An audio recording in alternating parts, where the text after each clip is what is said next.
headlight. On the inside, it's a rubber flap, and one of the attachments just came loose. So it's making some excess noise, which you may hear in the background. But the reason why I'm making this video today is I don't feel like a lot of y'all are in the Christmas spirit. Let me just say that. My homeboy just hit me up probably 30, 45 minutes ago. And the first thing he said was, yeah, I'm out doing some last minute holiday shopping. Robbing from the business. So this has kind of been the sentiment from a lot of individuals this peak season. And that's why I titled the video the way I did. Was it peak season or peekaboo? This is the real question. And I'm not dodging it. You know, I want to know, was it peak season or peekaboo?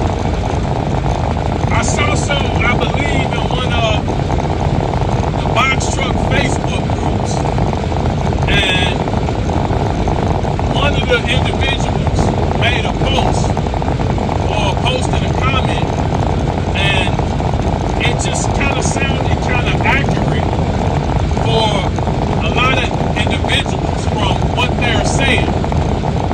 And what he said was, there were peak times, peak moments, and peak days, but it wasn't a real peak season. I believe that's the gist of what he said. And from what I'm hearing from a lot of individuals, that seems to be the case.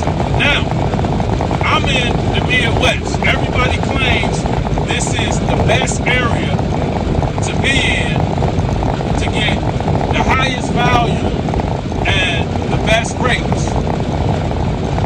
And one thing that baffles me is individuals know well before November that they are in notoriously unfavorable areas for Amazon or just freight in general.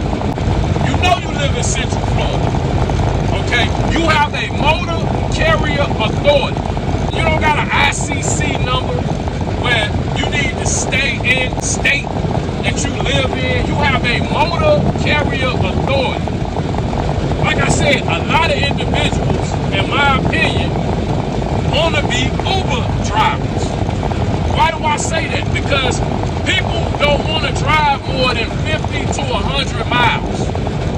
People want to drive an hour out and come back to the crib. If you say 300 or 400 miles to a lot of these so-called box truck business owners, they damn near piss their pants. I'm just telling the truth. They damn near shit themselves. 300 miles? Oh my God! No fucking way! My truck tripping. Oh, my transmission leaking. I put coolant in this motherfucker every day. This is what individuals that claim that the box truck game is trash, this is the shit they tell you. You know, I just walked out of a facility a week or so ago, and I had a guy help him. He said, Nico, can you help me put coolant in my truck? He had a gallon of coolant. I walk out of Amazon, load my truck. He said, Migo, can you help me flip my cab over? He had a cab over truck. And man, I'm gonna tell you something about those. Me and him, and I don't consider myself a weak person strength-wise. We barely were able to tilt that cab forward. I don't know how y'all drive them type of trucks. The cab over trucks,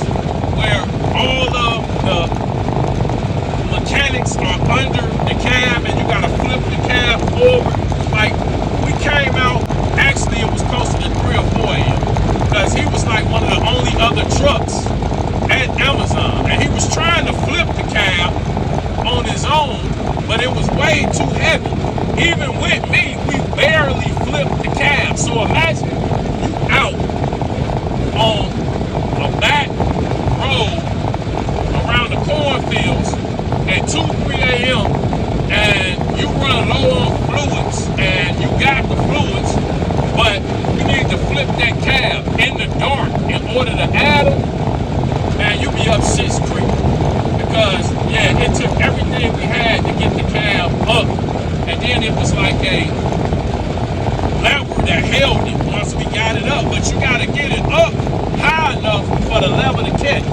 So the point I'm making is a lot of individuals are adding oil, coolant, power steering fluid to these trucks daily. A lot of these trucks are not up to par and can't cover more than 100 miles a night. So a lot of the good loads individuals are not even eligible for, even if they were here in the Midwest. And I know this is the case in a lot of different areas.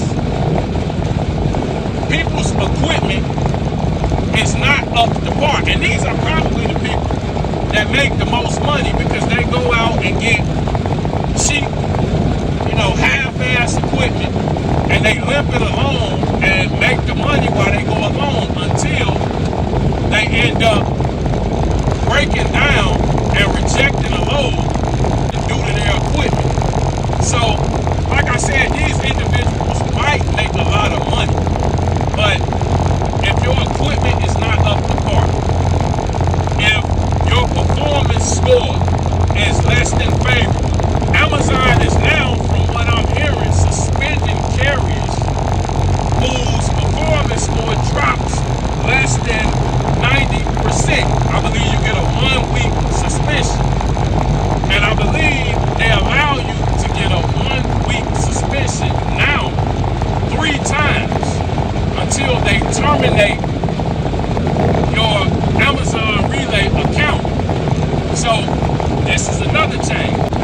A lot of people will get suspended, they could explain, they get suspended again, they explain. As long as you communicated, you were kind of in the clear. Well, now Amazon is saying 3 and you're done. If you get yourself suspended 3 times, you're out of here. And it's all population control at the end of the day. A wave of new carriers came in at the beginning of November. I believe this had a major impact on peak as well, because you get new carriers that don't understand their cost per mile, don't understand the average rates, don't understand Amazon systems, policies, and procedures. So they get out here, and within their first 3 or 4 loads, they already jacked up their performance score. So now they're struggling. They're in the Facebook groups asking for help, trying to figure out how to make some money. Because they got this truck, a truck note, insurance, and so forth to cover. And they got this box truck because they wanted to run Amazon Relay specifically. They didn't do their research on what was the state of logistics in general in December or November or October 2023. Because you got these fly-by-night companies, individuals that were not even running freight. They put all of this stuff together just to show up for peak season. Unbeknownst to them, they have no idea what the hell they doing, and they are not going to make any money. So this is what a lot of individuals do, and the situations people end up in right before they holler out, "Oh, these rates are trash." And in my opinion, it's never an influencer's fault. We are an influencer. We influence individuals, but we don't force individuals. We don't do that. Nobody held you, hostage and force you to start a trucking company or run Amazon Relay. Another thing that I touched on that I want to reiterate, a lot of individuals are not actually failing. They gave up. They quit. You didn't fail. You didn't run your business to failure. It got a little tough. It got uncomfortable. You were outside of your comfort zone. So you quit. You still had some left in the tank. You could have kept going. You didn't exhaust all of your resources. So this is what I mean when I say individuals do not tell the entire truth. Yeah, it might have got rough. Yeah, things may have got tight. But like I said, individuals do not exhaust all of their options before they give up and dissolve an entire company. That's just crazy to me. Like, I'm going to get out and give it my all before I give up. So that's why I made this video today, because if I ever wanted you to comment on a video, I would hope that you guys comment today and just let me know what were your, you ain't got to give me exact numbers, but what were your numbers like this peak season?